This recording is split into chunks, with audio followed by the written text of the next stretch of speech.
2019 में भारतीयों ने प्राइवेट स्कूलों पर 1,75,00,000 करोड़ रुपए खर्च किए थे। यह आपको जानकर हैरानी होगी कि कई राज्यों की शिक्षा बजट से भी ज्यादा है। आप सोचिए तो अगर सरकारी स्कूलों की ठीक ठाक स्थिति होती तो यह पैसा बच सकता है। भारत में फिलहाल 14 लाख स्कूल हैं, 25 करोड़ बच्चे पढ़ते हैं। 12 करोड़ बच्चे सरकारी स्कूलों में, 8.5 करोड़ बच्चे प्राइवेट स्कूलों में, लेकिन सिर्फ 25% प्राइवेट स्कूलों में सरकारी स्कूलों जैसे बच्चे ठूँस दिए जाते हैं। नतीजा यह हो रहा है कि भीड़ बढ़ गई है, पढ़ाई का स्टैंडर्ड डाउन हो गया और लूट मची है। लोकल सर्किल की एक रिपोर्ट आती है जो यह कहती है कि 3 साल में प्राइवेट स्कूलों की फीस 50 से 80% बढ़ गई है।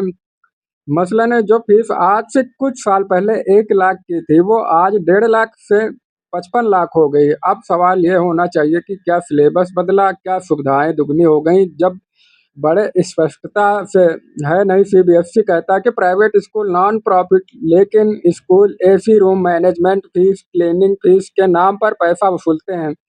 कई बार यह पैसा स्कूल मालिकों की ही कंपनियों में जाता है, जहां पर यूनिफॉर्म, जूते, किताबें और न जाने क्या क्या के नाम पर आपको मजबूर किया जाता है कि अगर आपका बच्चा यहाँ पढ़ रहा है तो आपको यहीं से सब खरीदना है। और कुल मिलाकर कहे तो स्कूल एक फैक्ट्री की तरह हो गए हैं, जिनके मालिक बिजनेसमैन हैं या वो नेता जिन्होंने पैसा कमाने के लिए स्कूल खोल रखा। उधार प्राइवेट स्कूलों की मनमानी केवल फीस तक नहीं है, कई स्कूल ऐसे भी हैं जहाँ पर डोनेशन का एक रिवाज हो गया है। मसलन अगर आपके पास 10 लाख से 50 लाख तक की डोनेशन नहीं है तो आपको एडमिशन नहीं मिलेगी। ये रकम काले धन का खेल बन चुकी है। शिक्षा माफिया न केवल माता पिता को लूटते हैं बल्कि टैक्स चोरी का रास्ता भी बनाते हैं।